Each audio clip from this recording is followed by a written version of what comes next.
I was still at primary school. I saw hives around in the plantations, which I learned later on when I got into working with math. Those bees belonged to a New Zealand company, Kintail Honey. They brought it here, I think, for honey production in 1968.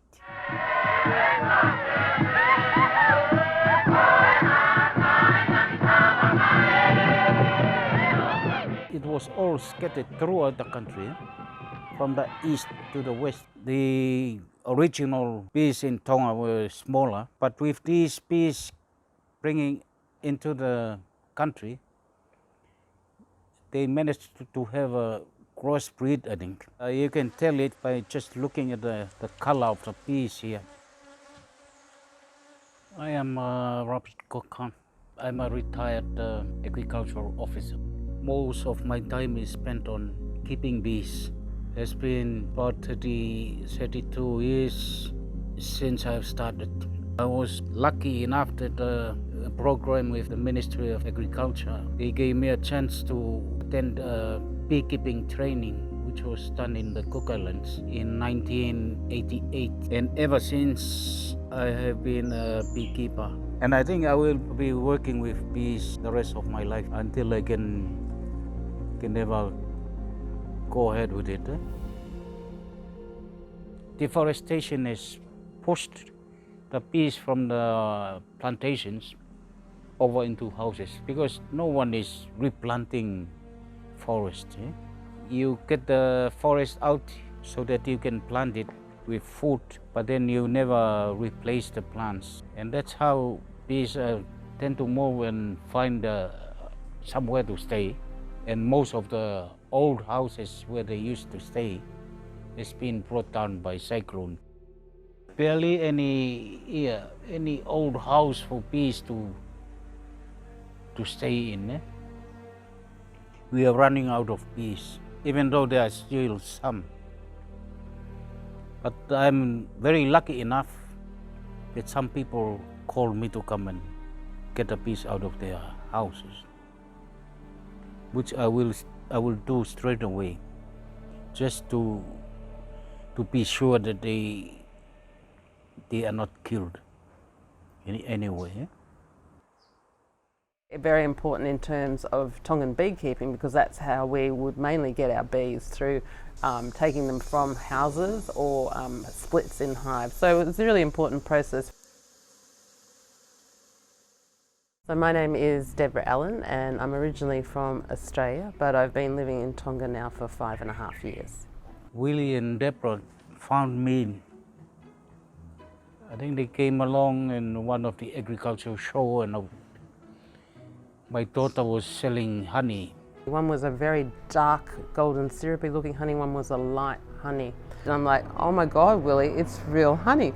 We need to find out who this is. And later on they looked for me everywhere. So Willie and I got in the car and drove around Viney trying to find the beekeeper. They've been checking the caucus residences around the place. No, it's not us, it's this other one. So we went there, and Willie persistently went there for a couple of weeks, and he finally found the petty and said, are you the beekeeper, and we want to do this bee project, would you be able to be helping us? So that's how we came to find him.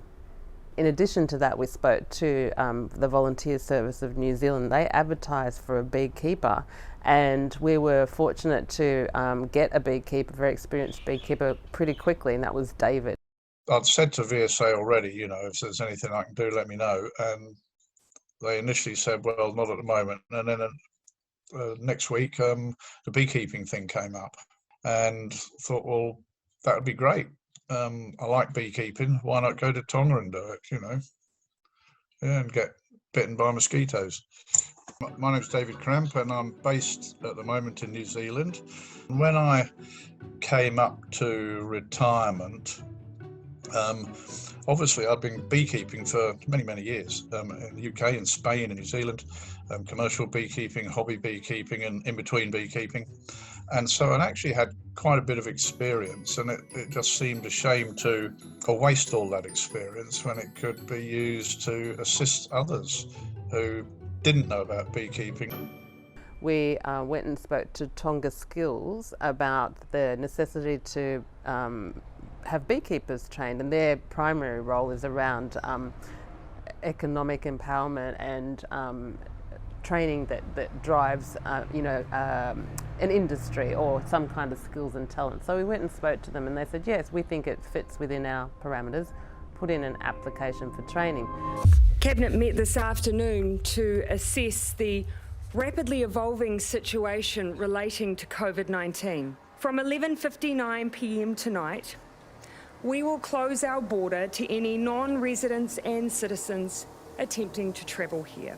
All workers like myself were pulled out because of the pandemic, and I'm still here. So what it's meant that even though we did a lot of work when I was there and got bees and everything set up, the training of beekeepers had to be put on hold until we could work out a system to do it effectively. And we started having discussions around, well, borders not going to open up, what can we do? So we readjusted the proposal so that we would initially just do 2 sessions and end up having 14 beekeepers trained rather than 30, because 30 was far too much for Lepeti and I.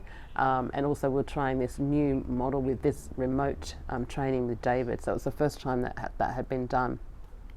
It's very unusual to use that model when you're training on livestock. Generally, people have to be here to actually make sure that everything goes okay.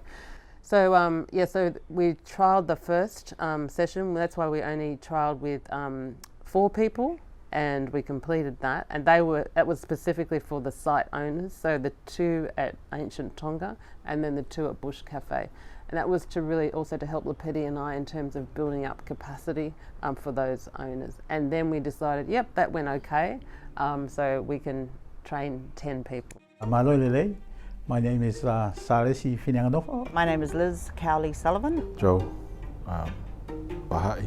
Michael Robert Funua Kihehau. Hi, I'm Jasmine. I'm from New Zealand and I've been living in Tonga for 8 years. I work at the Bank of South Pacific. I'm the business manager. I'm a business entrepreneur. I work here for His Majesty. My title is Master of the Royal Household. I work at Village Mission Pharmacy. I'm a pharmacist there. I have a bush property, Apiota, as you can see. So I inherited it and I could never afford this land in Byron Bay or Australia, so I've been waiting to do the course for 4 years. I think I first met David through the New Zealand volunteer group, and I asked him what his assignment was here in Tonga, and I heard that he'd come to train beekeeping. Another colleague who works here, and he just asked me if I wanted to do it. I put my name down as an interested person. She gave me Deborah's number. I got in touch with Deborah, and the rest is history because I did the course.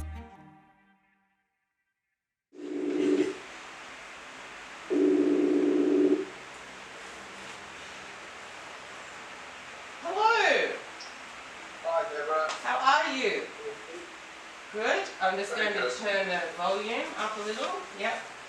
All right, so we have everyone. We were fortunate that we have David on board, and so we actually leaned on him in terms of creating a plan for the 5 sessions.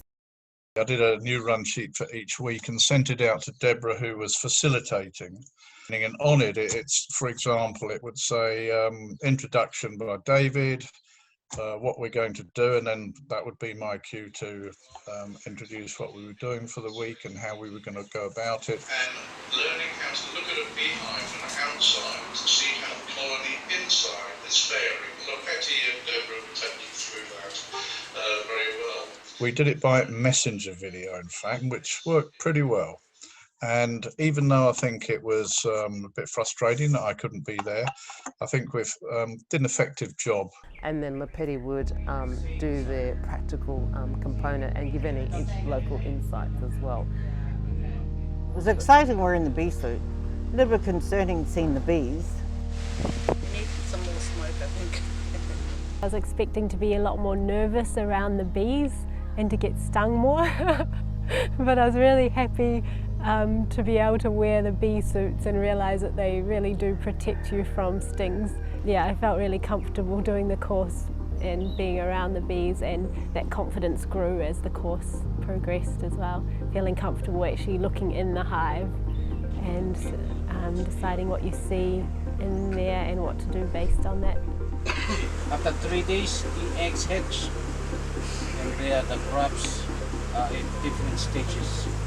There was a lot of new words to learn, the names of the bees, different types of bees and their roles and their life cycles, also the names of the different types of hives. And there's a lot of words that I'm still learning, like the difference between a queen cup and a queen cell. You know, the reading material, I got it in the first week, I read it all. It was a real eye-opener for me because there were a lot of stuff I didn't know about. And for me, you know, it feeds my interest. We give the trainees a chance to do the outside glimpse of the entrance itself, which is called the external hive check. But then they are given a chance of opening up the hive to have a look at the frames, pulling out frames and the inspection inside.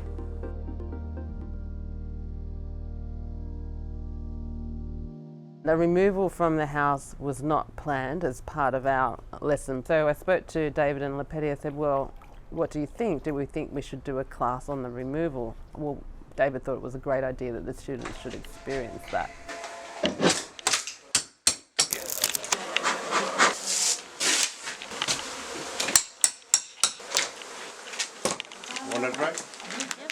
That was a really great experience. I was so happy that the owner of the house let us attack the wall like that.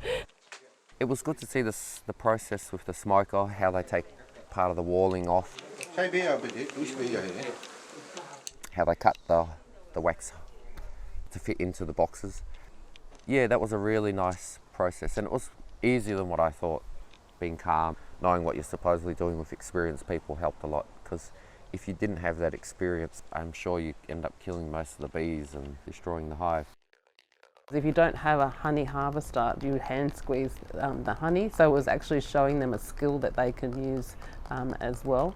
And who doesn't like to kind of get in there and with your hands and create this beautiful product? So I think they had a good time doing it. They certainly were covered in in honey by the end of it. And those people I saw, their partners afterwards, they said they were so happy when they came home with their honey. You know, they were really had a great experience.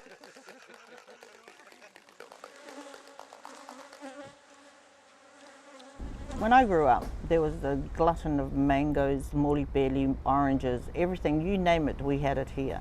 We need to start protecting our native plants and trees and so forth, and this is a good opportunity to have bees around to do that. And if there's beekeepers here, we're going to keep our flora going, you know. They use the leaves here in Tonga as medicine too. That's my sweet corn. That was really hard to get in Tonga 5 years ago. This is the jackfruit tree, custard apple. There's a lot of banana around. I've got citrus and things. There's fruit trees everywhere. My family are always into plants anyway, so a lot of these trees were already here. There's a lot of trees, so the cinnamon, that's an older cinnamon. We are fully aware that most of the fruits that we have for human consumption, 80% of it is produced by bees only.